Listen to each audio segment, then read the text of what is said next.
Hello everyone, welcome to Rise and Sky Immigration. This is Vanshika Tilwani. I am a regulated Canadian immigration consultant और आज हम बात कर रहे हैं वर्क परमिट होल्डर्स के लिए। IRCC मिनिस्टर शॉन फ्रेजर ने दिसंबर 2 को एक मेजर अनाउंसमेंट किया है जिसके अंदर वर्क परमिट होल्डर्स जो कि PGWP पे हैं या किसी IMP प्रोग्राम के थ्रू आए हैं या किसी भी वर्क परमिट पे हैं, उनके डिपेंडेंट और working age childrens are now eligible for open work permit. जी हाँ, सही सुना आपने। बट ये एक फेज वाइज अप्रोच है जो जनवरी ऑनवर्ड्स लॉन्च होगी।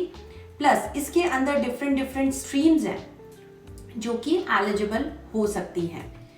तो अब हम डिस्कस करेंगे कि पहले क्या रिक्वायरमेंट हुआ करती थी और हाउ इट्स चेंज नाउ, वो अभी क्यों चेंज हुई है और क्या उनमें चेंजेस आए हैं।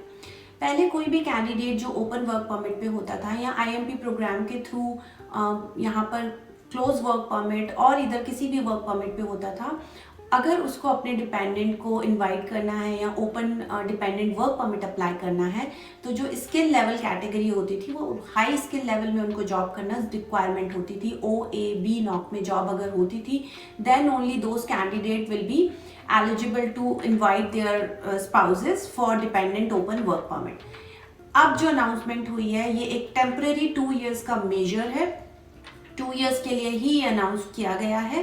एक तरीके की अपन पब्लिक पॉलिसी बोल सकते हैं जो रिसेंटली मिनिस्टर ने बहुत सारे कैटेगरीज में अनाउंस की हैं। इस कैटेगरी में जनवरी 2023 ऑनवर्ड्स किसी भी कैटेगरी में अगर कैंडिडेट काम करता है, for example high skill category में, इधर लो स्किल कैटेगरी में और एग्रीकल्चर स्ट्रीम में, they are also eligible now to invite their कि वो अपने स्पाउस और डिपेंडेंट वर्किंग चिल्ड्रंस का जो उसके चिल्ड्रंस है उनके लिए dependent open work permit apply कर सके। So great news for all the candidate जो यहाँ पर वर्क परमिट पे हैं और अपने स्पाउस और चिल्ड्रन को इनवाइट करना चाहते हैं। प्लस इस कैटेगरी में अगर कोई भी स्पाउस या वर्किंग एज चिल्ड्रन कनाडा में आता है तो जो लेबर शॉर्टेजेस हैं, जो कनाडा में लेबर शॉर्टेजेस चल रही हैं, employer are not able to find the right candidate, वो रिक्वायरमेंट भी फुलफिल होगी। इससे नेक्स्ट फायदा ये होगा कि अगर कैंडिडेट जो भी स्टूडेंट है या वर्किंग एज चिल्ड्रन है, अगर वो किसी भी तरीके से डिपेंडेंट चिल्ड्रन नहीं है और वो एलिजिबल नहीं हो पा रहा है PR एप्लीकेशन में विद देयर पेरेंट्स, वो अपनी सेपरेट एप्लीकेशन गोइंग फॉरवर्ड वो अपने खुद के पॉइंट्स बना सकते हैं, उनको कैनेडियन एक्सपीरियंस ऐड हो जाएगा। So they are basically eligible on their own for the PR applications in future.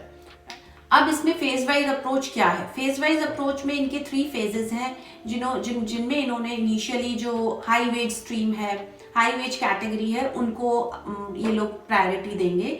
Second phase में उन्होंने कहा है कि जो फेज 2 रहेगा उसके अंदर लो वेज कैटेगरी की जो भी स्ट्रीम्स रहेंगी, जो भी कैंडिडेट लो वेज कैटेगरी में जॉब कर रहे हैं, those candidates will also be eligible.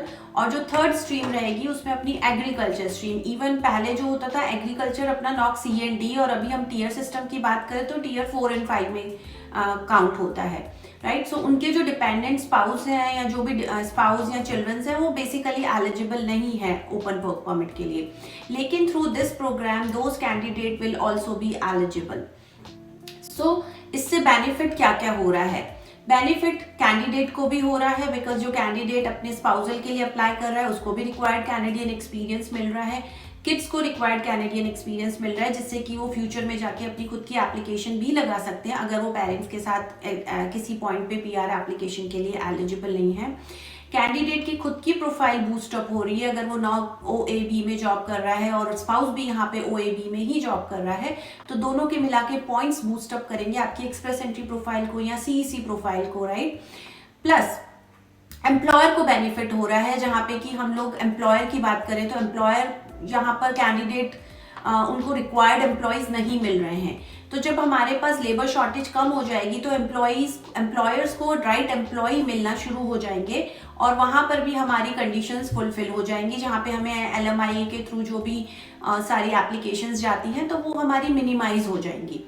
Plus Canadian economy तो बूस्ट अप होगी ही, कैंडिडेट को अपने फैमिली के साथ रहने का मौका मिल जाएगा। तो अब मैं आपको एक्चुअली जो अनाउंसमेंट हुआ है उसका लिंक मैंने डिस्क्रिप्शन बॉक्स में भी प्रोवाइड किया है। If you want to check yourself, आप जाके वहाँ देख सकते हैं। मैं आपको एक्चुअल अनाउंसमेंट स्क्रीन पे दिखाऊंगी कि एक्चुअल अनाउंसमेंट क्या है और एक्चुअली वो आपको कैसे बेनिफिट कर रहा है। तो आइए देखते हैं। अगर मैं बात करूं employers, so this is the actual announcement. Employer and temporary workers to benefit from the family work permit to address labour shortages.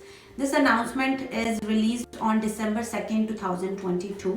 We can see Honorable Minister ने अपना announcement किया। इसके अंदर announced that Canada is extending the work permit to family members of temporary foreign workers, extending the eligibility to work permit to family members accompanying the principal applicant to Canada, will help address labor shortages by assisting employers in finding the workers they need.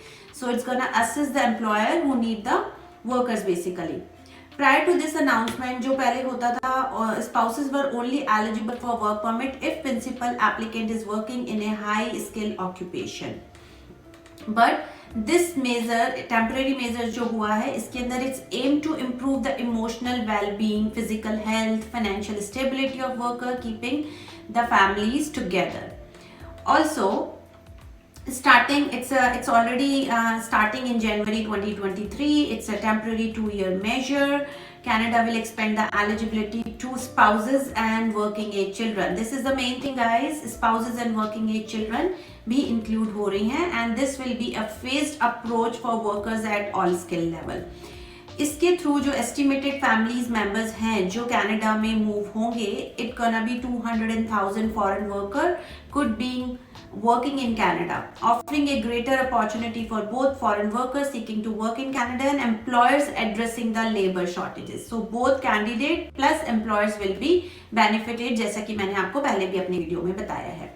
अब हम बात करते हैं phase wise. It will be a 3 phases approach. Successful implementation जो रहेगा इसका, phase 1 के अंदर high wage stream of temporary foreign worker programme और international mobility programme to apply for open work permit, which was I don't think so, ये पहले भी था बट इन्होंने स्पेशली इसको फेज 1 दिया है। सेकेंड फेज के अंदर हम देखेंगे it's a low wage stream of temporary foreign workers and following the consultations.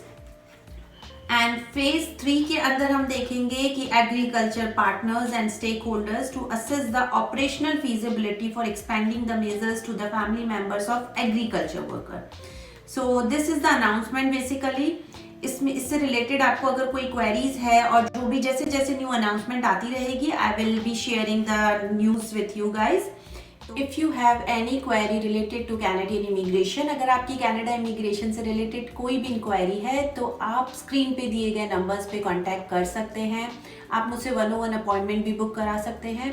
Plus if you have any query you can definitely reach out to us. If you like this channel and if you like this content of this video, please do subscribe and like my video. Thank you so much guys for watching it. Thank you.